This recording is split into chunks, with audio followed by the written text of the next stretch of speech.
Hello gorgeous women, this is Claudia from Nourished by Claudia, and today I would like to talk about the 8 habits that is better to drop if you want to recover your menstrual cycle as fast as possible. So just a little bit of myself, I didn't get my period back for almost a decade. And back then I read every single book, I went to every single yoga class, I even became a yoga teacher, I was studying nutrition and dietetics, so I knew a lot about food, but I kept on exercising, restricting my caloric intake, and plus I was completely spread thin because I was giving my 100% at work. I'm not really ashamed to admit that because I kept doing the same mistakes. I was like stuck in a loop, and that's the reason because today I can make these videos, so I can really hope that I can help some of you.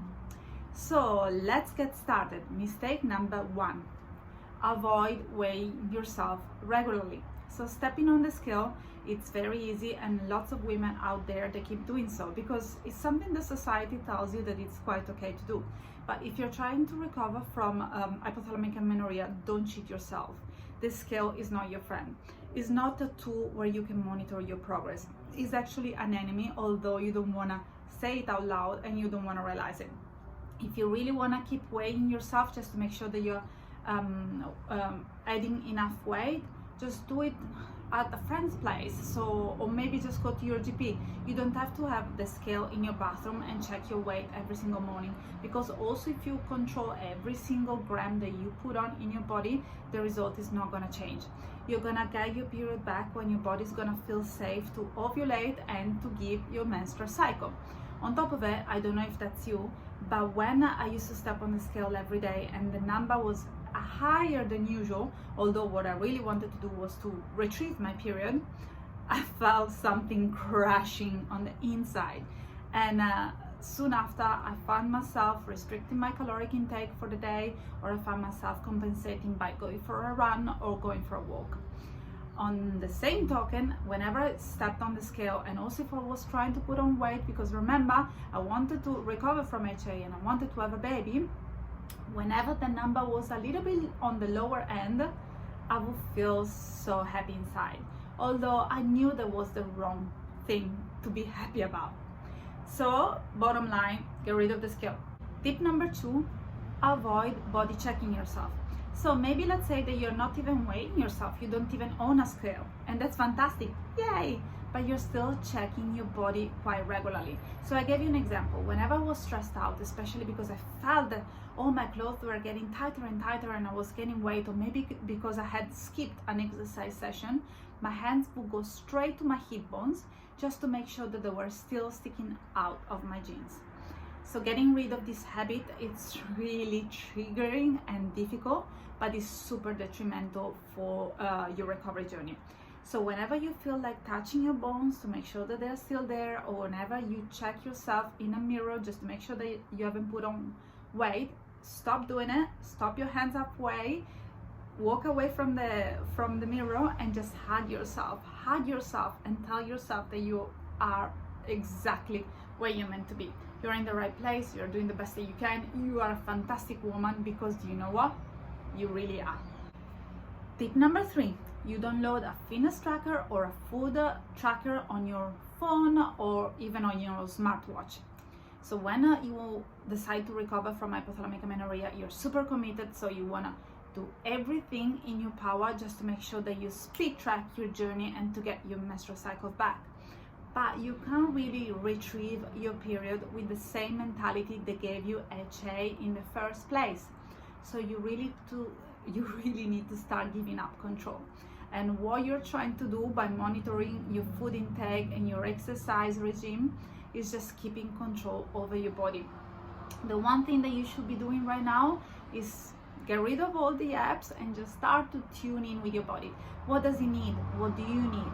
Your body's gonna give you your menstrual cycles back. Trust me on that. But only when there is enough energy availability, when it's gonna feel safe to ovulate. So start tuning in and stop tuning out. Tip number 4, you're still following triggering accounts. So let's say that you're doing everything right. You are increasing your caloric intake.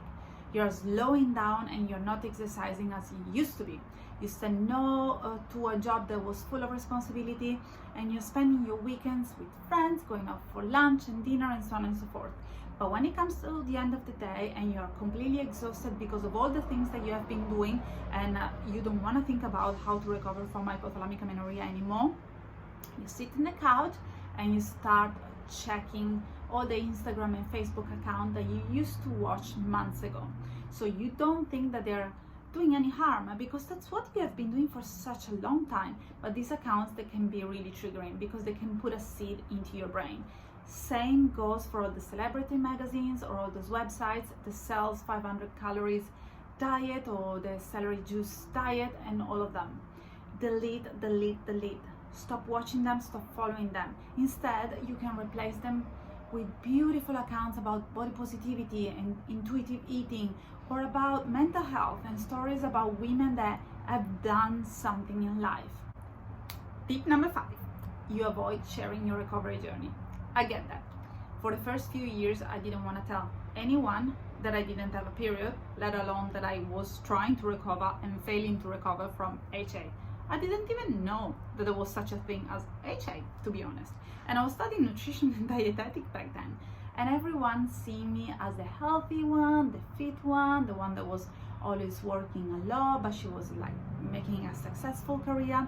But the reality is that I was married by then and I wanted to have children. I wanted to have children so badly.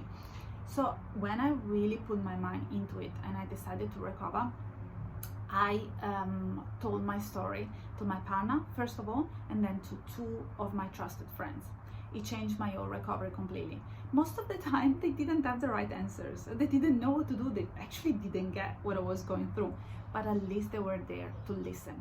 On the same token, I couldn't really do recover properly until I hired a professional. In my case, that was a nutritionist, and she was amazing because she experienced HA firsthand and she knew what I was talking about and she had the right answers. So you don't have to do it alone. This is possibly the most triggering and challenging things that you're gonna do in life, also if it's also gonna be the most rewarding. So make sure that you're followed by the right team, by the right people. Tip number 6, you're not making any goal. So let's say that you're a business and you open the doors to your business, but you don't know where you're gonna be in 5 months or in 5 years. You don't know anything about business planning or marketing planning. How do you think that your business is gonna go? And the same goes for recovery. The only reason cause some women that decide not to make goals, to set goals, is simply because they're afraid of failing. So let's say that you decide that you're gonna get your period back by Christmas time, and then you get to Christmas time and you have made so many changes in your life, but you still don't get your period back. Do you think that that's a failure? I think that it's time for you to celebrate, because you spent a long time making changes, and I'm sure that you're already a different person and you have spent a lot of time tuning in with your body, looking inward instead of outward. So make sure that you celebrate that as a win, not as a failure. Tip number 7, you don't have a strong why. Finding out the reason cause you want to recover is essential, and it's actually paramount. It's something that you have to do as soon as you start your recovery journey. Find out your whys, and I'm not talking about your friend whys, your cousin whys, or some celebrities out there or someone that you're following on Instagram.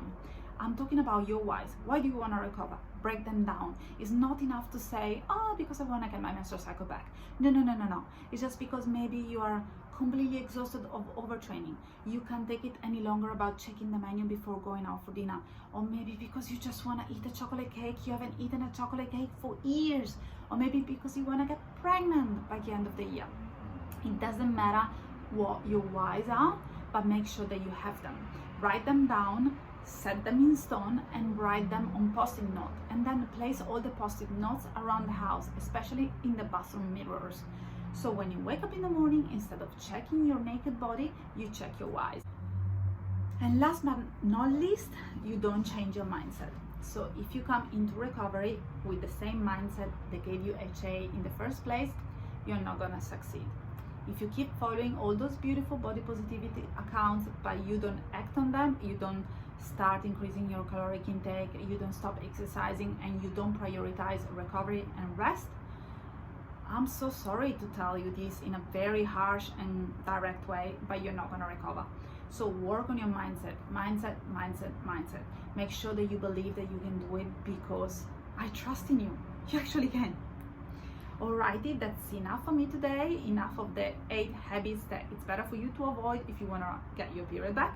You can find more about me at nourishedbyclaudia.com or on Instagram and Facebook. You can also join my 7-week online HA recovery program, or you can download my 10 essential tips to get your period back on my website or on my Instagram bio. Alrighty, that's enough for me today. Bye for now. Ciao.